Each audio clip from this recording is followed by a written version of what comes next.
ठीक है। चलिए मैम, मैम आप बताइए कि आज का आपका एक्सपीरियंस क्या रहा? बस 2 मिनट में। सर बढ़िया। मतलब मतलब फर्स्ट टाइम एक्सपीरियंस किया है तो अच्छा लगा। हाँ, क्वेश्चन फॉर्म करना विदिन सेकंड क्वेश्चन आपके दिमाग में आ जाना चाहिए। जी।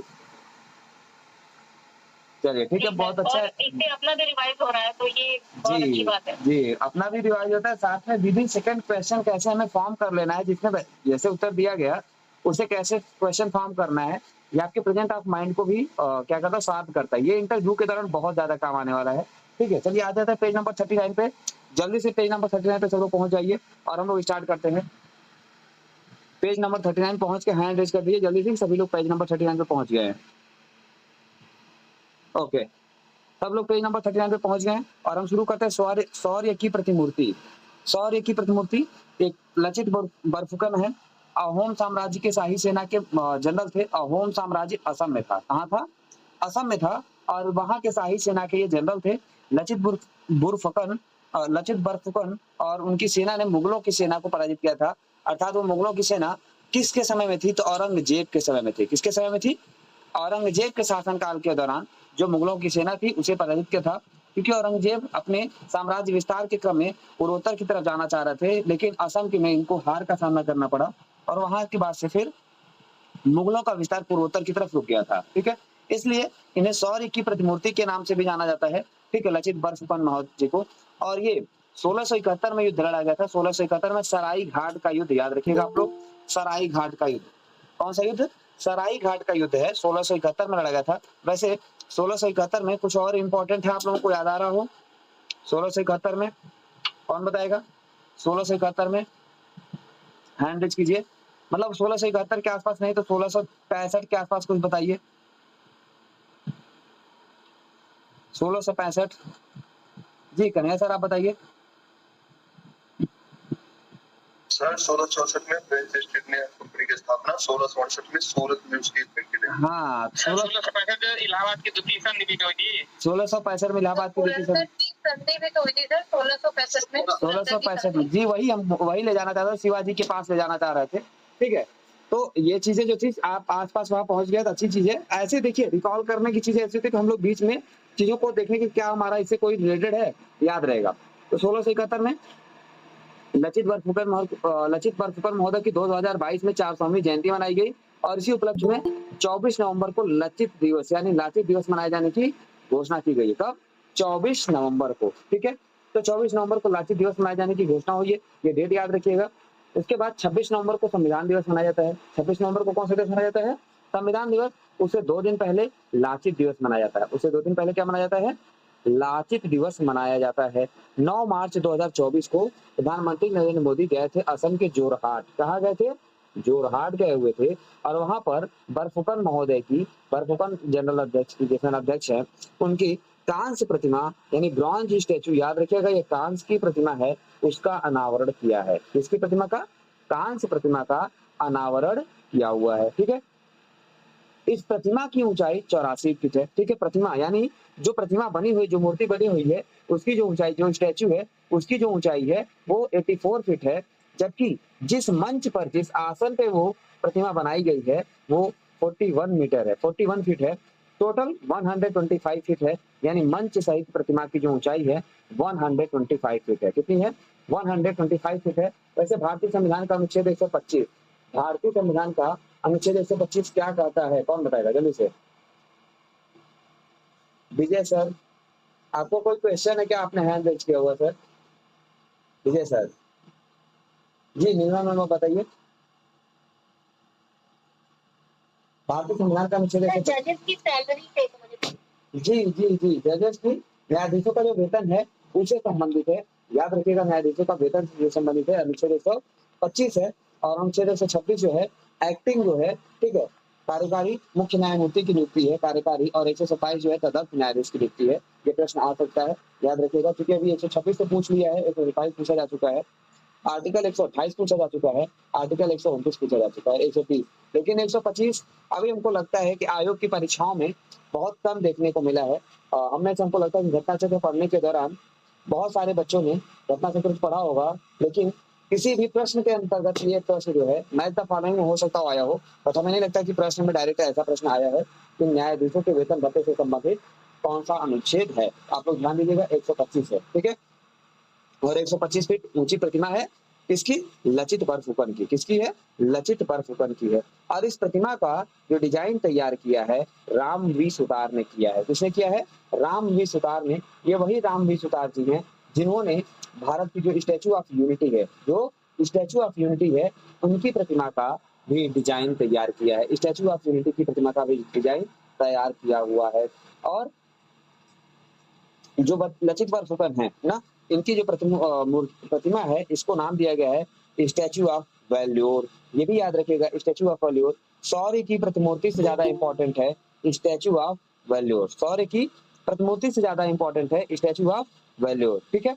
इंपॉर्टेंट है, याद रखना है इसको, ये प्रश्न आने की संभावना ज्यादा है।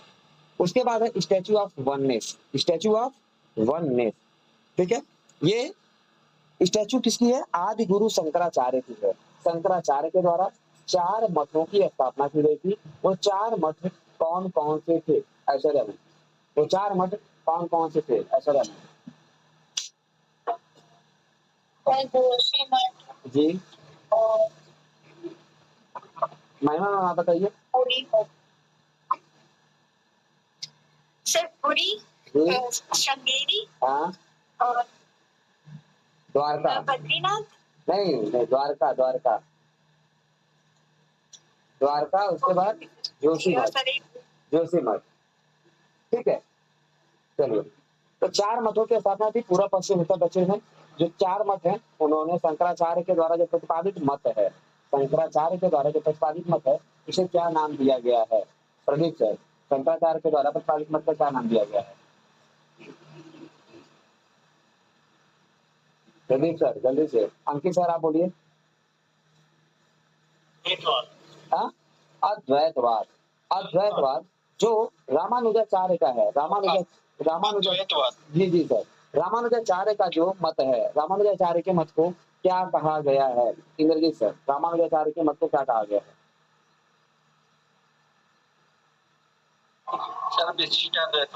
विशिष्टाद्वैतवाद।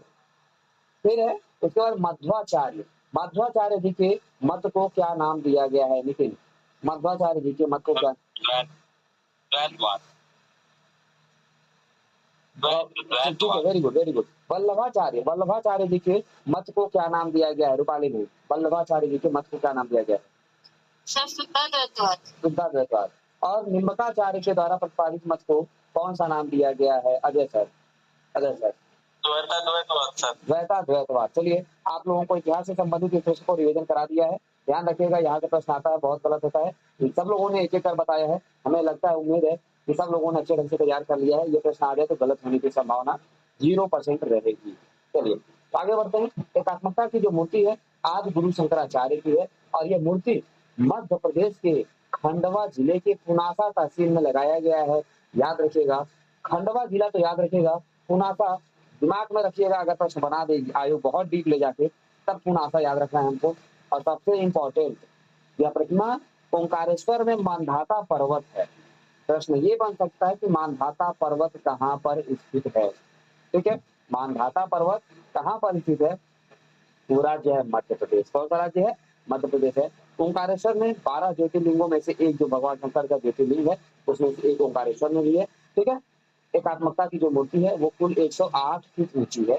कितनी है? 108 फीट ऊंची जो प्रतिमा है। प्रतिमा 54 फीट एक आसन पर विराजमान है, और जो 27 फीट ऊंचे कमल की पंखुड़ी के सदृश आधार पर टिका हुआ है।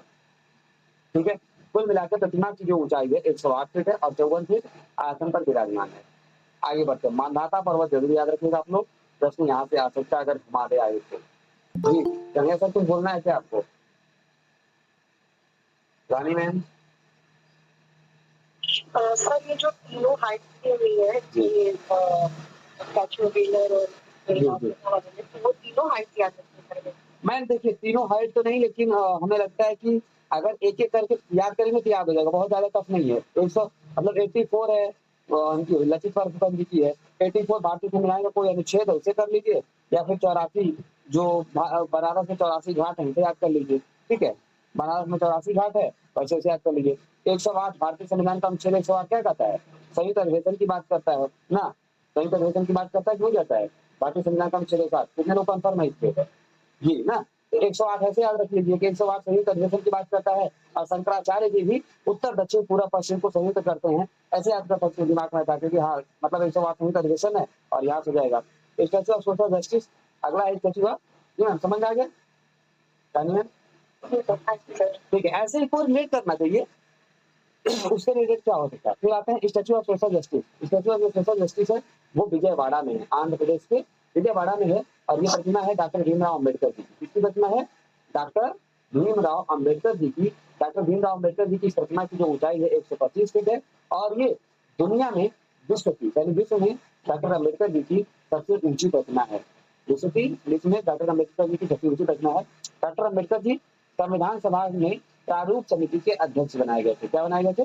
प्रारूप समिति के अध्यक्ष बनाए गए थे।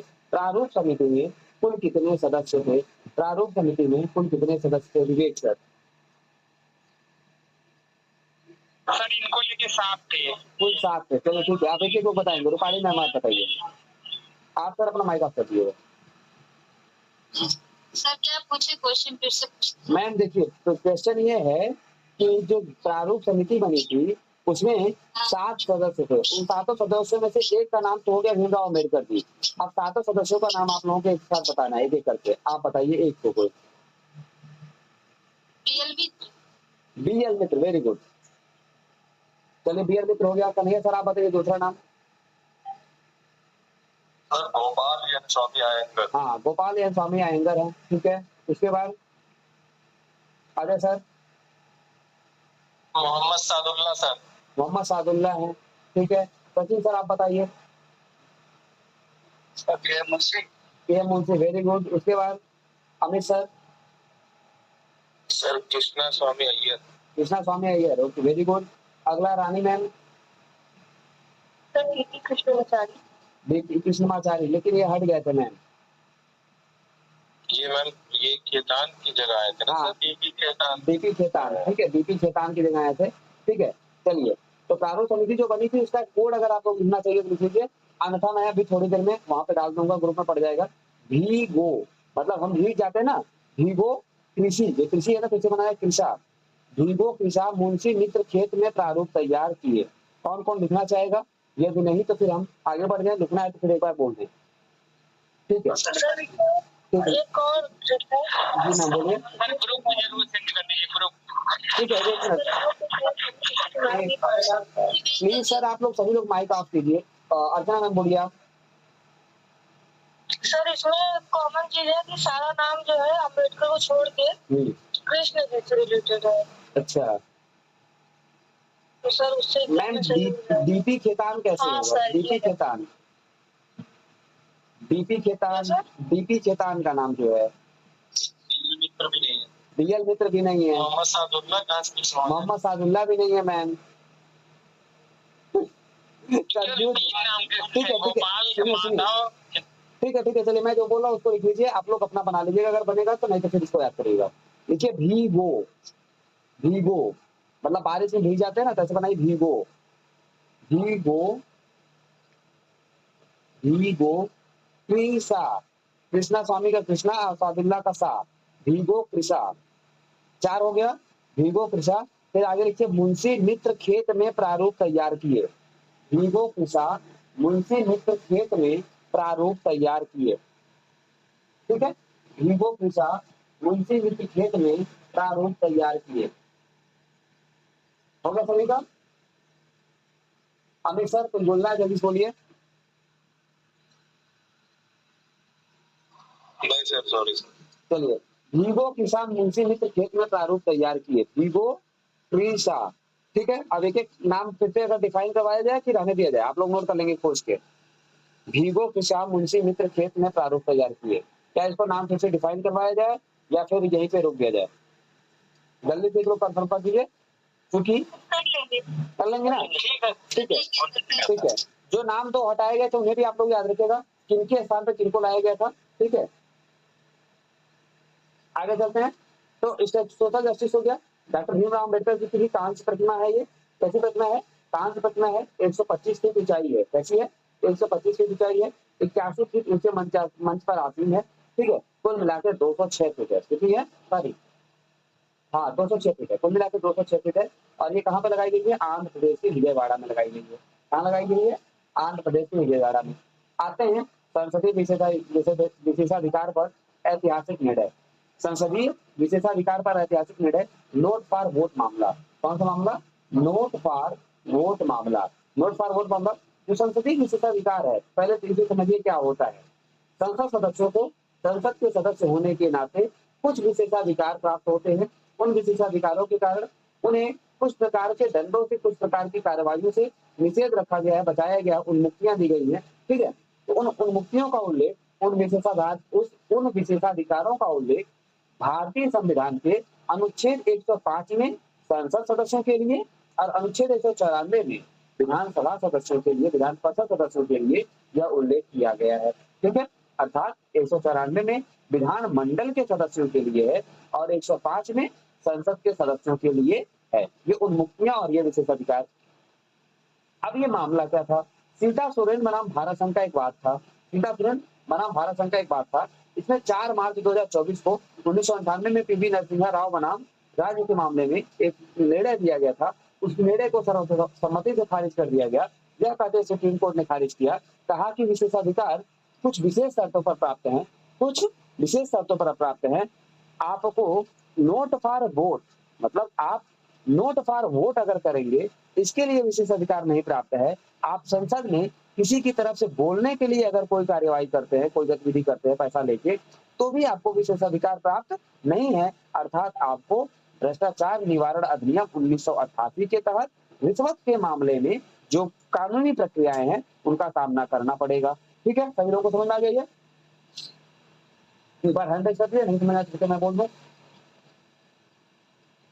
जी और बता देंगे। जी मैम, ठीक है। देखिए, संसद सदस्यों को संसद सदस्य होने के नाते और विधानमंडल के सदस्यों को विधानमंडल का सदस्य होने के नाते कुछ विशेषाधिकार प्राप्त होते हैं। जैसे वो संसद में कुछ भी बोले, उनके खिलाफ कोई भी कार्यवाही नहीं की जा सकती है। ठीक है, वो संसद में खुली तौर पे कुछ भी बोलते हैं, लेकिन किसी भी न्यायालय में उसकी आलोचना नहीं की जा सकती, उसका रिव्यू नहीं किया जा सकता है। ठीक है, यहाँ तक समझ में आ गया सुधा मैम? जी, अब होता क्या है कि संसद सदस्य अगर मान लीजिए नोट लेके किसी पार्टी को किसी बिल के भी पक्ष में वोट देते हैं, तो नोट फॉर वोट हो जाए या फिर नोट फॉर एक्शन, यानी आपने नोट लिया किसी के पक्ष में बोलने के लिए, किसी के पक्ष में बोलने के लिए या विपक्ष में बोलने के लिए, तो भी आपको जो विशेषाधिकार प्राप्त है, जिनसे उन्मुक्तियां आपको मिलती हैं, आपको उन्मुक्तियां नहीं मिलेंगी, वो विशेषाधिकार नहीं मिलेंगे जो अनुच्छेद 105 और अनुच्छेद 194 के तहत मिलते हैं। अर्थात सुप्रीम कोर्ट ने सीधे कह दिया कि अगर आप ऐसे किसी भी प्रकार की अवैध गतिविधि में संलिप्त होते हैं, तो आपको भ्रष्टाचार निवारण अधिनियम 1988 के तहत जो प्रक्रियाएं हैं, जो जांच है, उनका सामना करना पड़ेगा और जो दंड हो उसका भागी बनना पड़ेगा। आप समझ आ गया मैम? जी सर, जी। चलिए आते हैं पीएम सूर्यघर मुफ्त बिजली योजना। पीएम सूर्यघर मुफ्त बिजली योजना। और एक काम करते हैं, आज की क्लास को यही ओवर करते हैं। ठीक है, सबके घर त्योहार भी है, मैं भी थोड़ा सा भी भोजन भी नीचे हूँ, तो आप लोगों से अभी मतलब आज की क्लास के क्षमा चाहता हूँ। ठीक है, और फिर